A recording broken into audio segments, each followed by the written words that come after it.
কাঁচা আমের সস।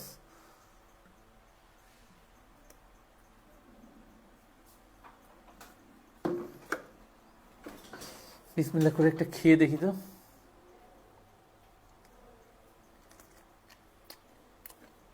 মানে এইটা আপনি যদি একবার খান,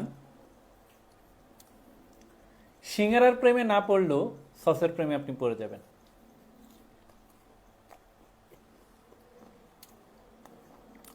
দুর্দান্ত।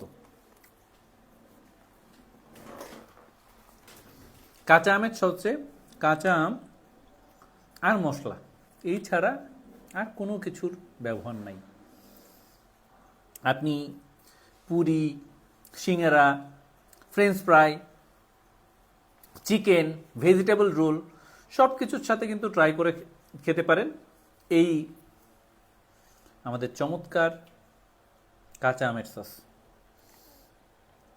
কাঁচা আমের ভরা মৌসুমে আমরা আপনাদের জন্য স্পেশাল সস বানিয়েছি, ট্রাই করতে ভুলবেন না।